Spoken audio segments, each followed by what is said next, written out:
sealed only Yu-Gi-Oh! Is rough. Everything you need to pull, you must pull from unopened product like structure decks, packs, and mystery cubes.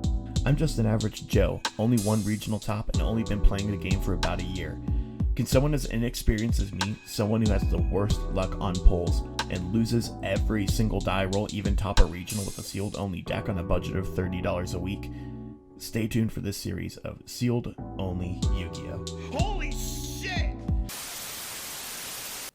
Hey, what's going on, guys? So today we're going to do part 3 of 4 of our Secret Slayers sealed only deck profiles. With today being Rikka, if you couldn't tell already. Rikka's interesting. It's like a tribute-based plant archetype.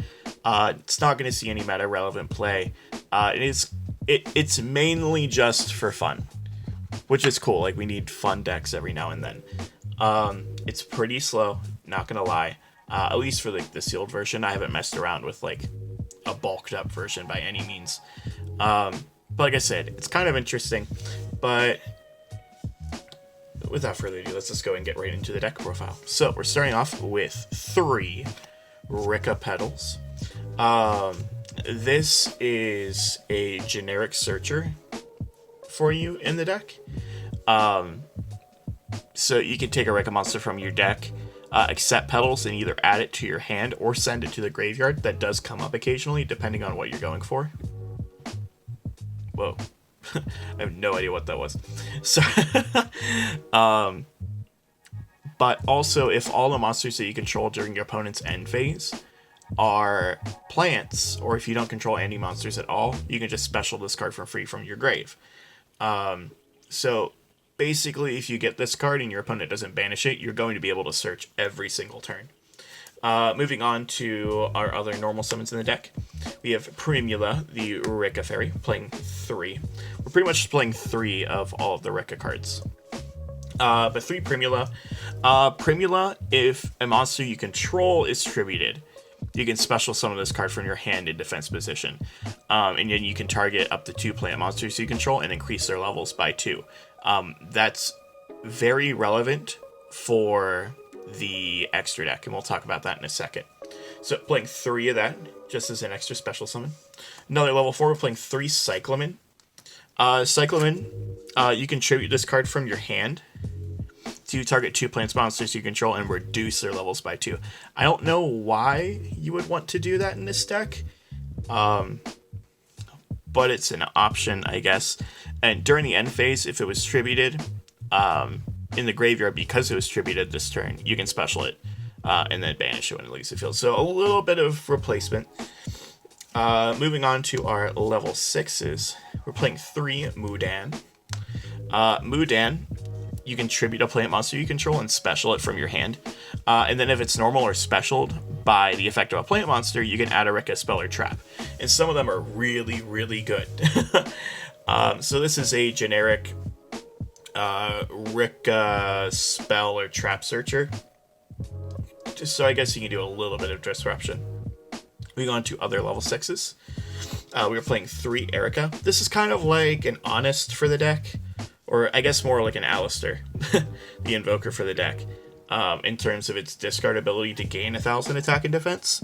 So when an attack is declared involving another plant monster you control, you can tribute the card from your hand or face up on the field, and that monster gains 1,000 attack and defense until the end of the turn. And then if a plant is if a plant is tributed while this card is in the graveyard, you can special this in defense and then banish it whenever it leaves the field. So again, like, these all replace themselves pretty well whenever you tribute things. And then moving on to our level 8. This is the only level 8 in the deck, which I find funny because the boss monster in the deck is level 8. And it's an Xyz. But this is Hellebore. When your opponent activates a monster effect that targets a monster you control, while you control a Rikka monster, you can tribute this card from your hand or face up on the field and negate the effect. Only negates the effect. It's kind of, I guess, like an effect veiler. In a sense. But it's an int archetype, like, hand trap. So Hellebore's not bad.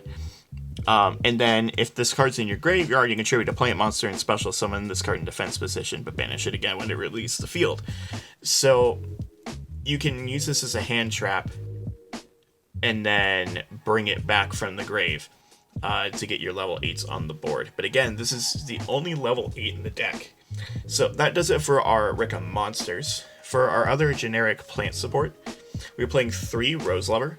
There's a really, really nice combo you can do with Rose Lover, and I think it's Mudan, where you just tribute Rose Lover. So like you normal Rose Lover, tribute it off, especially the other one, search a spell or trap, and then you can banish Rose Lover to special another plant from your hand. So Rose Lover, I think, is one of our best normal summons in the deck, besides Petals. Then for our other generic plant support, we are only playing 2 Lone Fire Blossom, because we didn't pull a third. I don't know how to, out of 2 boxes, we didn't manage to pull 3 Lone Fire. But we only pulled 2 Lone Fire, so of course we're going to play one of the best normal summons that we can play, access to any plant that we need. So that's going to do it for all of our plant monsters. Plenty of those. Moving on to our spells, we are playing 1 Rikka Glamour. This is the short printed card out of one of the short printed Rikka cards out of the set. This potentially lets you go +2, well, +1 out of a search effect. So you can also attribute a plant monster when you activate this card, and add a Rikka monster from your deck to your hand. And then if you attributed a monster when you activated the effect, you can add a plant monster with the same original level as the Rikka monster that you searched, just a different name. So, pretty cool. It just has to search the same level, which kind of sucks. But we only pulled 1 of this, so unfortunately we only have 1 of the Insane Searcher. Moving on to our other spells, though, we are playing 3 Rikka Flurries. This card's actually really cool. So basically with Rikka Flurries, if a Rikka monster you control is tributed, you can make your opponent tribute 1 monster they control, their choice, which is what kind of sucks. And you can only use that once per turn, but it is a continuous spell. So every single time that you tribute a card, you're good. The thing that really sucks with Flurries is the fact that it's from a monster that you control. So, for instance, like the one that's tributes from hand would not trigger Rikka Flurries. And there's a couple cards in the archetype that tribute from hand, which you won't be able to get these effects off, which really sucks. But that's all of the Rikka spells that we have. The other spells we're playing are 3 Miracle Fertilizer. This card's awesome. Continuous spell. Once per turn, you can target a plant monster in your grave and special summon that target. You just can't normal summon or set during the turn that you special summon with this effect. So this is great for past turn 1. But I can think of it as kind of like a premature burial-ish effect. But then if a monster special summoned by this effect leaves the field, you destroy the card. So you're probably not going to get more than 1 monster out from this. But again, great to have. And then our other last generic spell, we are playing 1 Upstart Goblin. Can't really play more than that. If only we could. Oh, if only we could. Moving on to the traps, we actually have a decent amount. We are playing 2 Rikka Sheet. This card's not fantastic. But you can target a face-up monster your opponent controls. Also, you can target, you can tribute 1 plant monster. And other players cannot activate that face-up monster's effects on the field this turn. Then, if you tributed a monster when you activated this card, you can take control of that monster. The wording on this card, these cards are awful. They remind me of, like, Dark World cards. Yeah, because, like, pretty sure if you read it, that's all 1 sentence. That's all 1 sentence. Like, Konami, please. But basically, it's a trap card, Widow Anchor, that you have to tribute 1 of your own monsters to use. I mean, like, granted, some cards get their effect, but like, what? So it's only 2 Rikka Sheet. We're playing 3 Rikka Tranquility. Tranquility is kind of nice. Oh, I lied. We are playing 3-sheet. I'm just dumb. We are playing 3-sheet. It just got mixed up. When you activate this card, you can also tribute one plant monster, special summon a Rikka monster from your graveyard in defense position, and then if the tributed monster you activated with this card, you can special summon a plant monster from your graveyard in defense position. So, this is potentially a reborn for 2, if I'm reading that right. So, it's pretty nice. I mean, not called by, Call of the Haunted for 2, I'd say is pretty solid. And then for our last card, we're playing 3 Polynosis.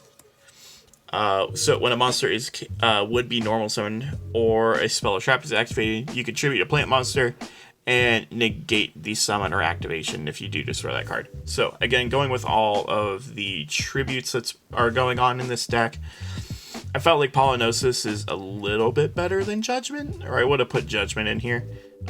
Just sticking to the plant theme a little bit better. So we are playing 3 Polynosis. Moving on to our extra deck though, very, very small compared to the Emancipator one, which had like 7 cards. This one has 5. We're playing 3 Kanzashi. Takes 2 level 6s. If a monster is tributed except during the damage step, you can detach a material from this card and then target one monster in either graveyard and special summon it but negate its effects, and it becomes a plant. So it's a monster reborn from either graveyard, which is kind of nice. And then if a plant monster would be controlled by a card effect, you can tribute one plant monster from your hand or field instead. So it does give your board a little bit of protection. 2400, 2400. It's kind of hard to get over. But not necessarily. Also, if something were to be destroyed by battle, Kanzashi can't protect it. Moving on to our other boss monster. This is the other short printed card. Teardrop the Rikka Queen. So with this card, you can detach a material from this card, then target a monster on the field and tribute it. It's a quick effect if it has a plant monster as material. That's insane.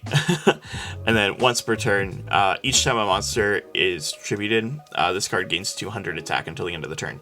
So, this card can get kind of beefy. 20-100 is nothing to mess around with. Plus a quick attack, quick effect, tribute is insane. The fact it targets is kind of rough. But it is non-destruction effect. It is a non-destruction effect. And tributing something on your opponent's side of the field isn't very common, except in things like kaijus and stuff. So the fact that this has a tribute removal is pretty unique. So I think in my box opening, I think I said that this card wasn't short printed. This is the short printed card. That's totally my bad. I think this card is still sitting around $8 to $9. I don't know why. I really don't know why. Like, Rikka's not that good that it deserves to be at an $8 to $9 price point. That does it for the deck profile, though. We are going to head into EDO Pro and go against some random people. So let's see what happens and see if this deck can actually win a game.